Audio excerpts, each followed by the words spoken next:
Tracy Hockey, Blue Futon. If you could just see for my playlist or the actual, playlist of my channel, duh, I'm doing a Final Destination Marathon. And of course, I've done number 1. So number 2 is up. And of course, this is the horrific or awesomeness highway scene that is pretty awesomely shot. But let's go watch Final Destination 2. And I'll let you know if it's a worthy predecessor. I wonder if that's going to be Death Sign.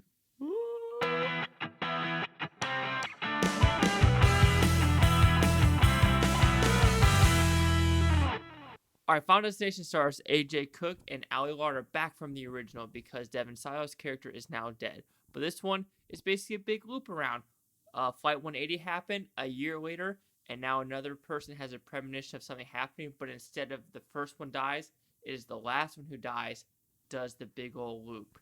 And so now we have more horrific deaths, more gruesome, and more gory deaths in this one. So what I like about this movie, again, goes with the gore and the kills, and it's awesome.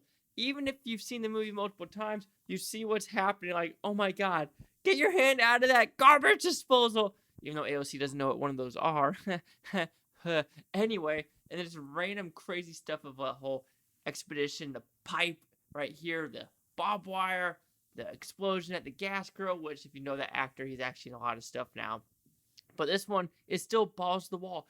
And the beginning of this, the highway scene, I wish it was a little longer, but it is probably, if I remember correctly, one of the best openings for a Final Destination, bar none, because the highway scene, the log going through the cop car, I want to see how they actually filmed that, how they did the CGI, because I find that scene absolutely horrifically awesome, of just everything happening, all the carnage and everything, the log, and of course there's also imagery or little subliminal messages you would not see the first time when watching this movie. For example, the first accidental death, a magnet falls off the refrigerator into some guy's old Chinese food. See what it spells on the refrigerator and what happens to him. You're like, duh, that makes perfect sense of what they're trying to do. Of course, this one has like the elevator scene, just a normal kind of scene where punctured lung, barbed wire explosions, ridiculousness in this one. I guess the only negative, well, there's a couple of negatives, of course. Still, the budget's low in this, and you could tell the actors are unknown. And they're one of their newer movies. All the people in this movie is like one of their newer ones or one of their bigger roles they've ever done before. So you can't really, fault them for that, of what they're trying to do. Because this is, all these movies are mid $20 million budgets or lower, every single one of the Final Destination. So they're not trying to spend too much money on these horror movies. They're trying to make a buck back, and they do every single time. But I'd say the negative, this one kind of just closes off, and it doesn't really tell what's happening to the other two characters. Unlike all the other Final Destination movies, there's kind of a loop around of what's happening and how it's going to close off. This one, you really don't know what happens to the final characters who actually survive.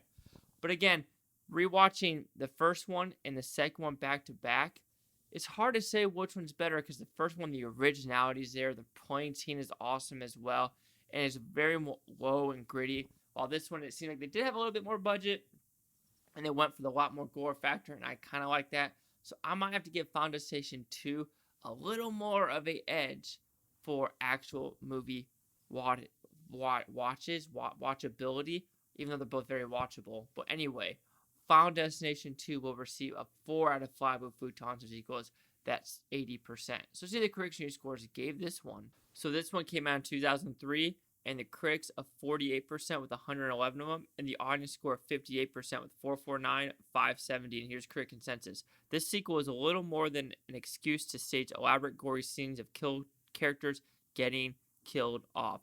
So they're saying that this one's a little smarter, and I want to say this one actually got better reviews than the first Final Destination by a good almost 15%-ish. But yeah, the highway scene, I just remember like vividly growing up in 2003 watching this movie, and I was like, oh my gosh, especially that log scene. It's just absolutely phenomenally well shot, well executed, and just whoever thinks these deaths and like the actual like mousetrap it has to go to, bravo for actually doing these creative designs and production designs of actually getting it completed. But do you agree with my 80%, the 58, or the 48? Chase Young, the Blue Futon, like, comment, subscribe. Let me know if something's Blue Futon, Toby, Blue Futonians. Thanks for watching. Have a great day. And sit back and relax because you know what's going to happen?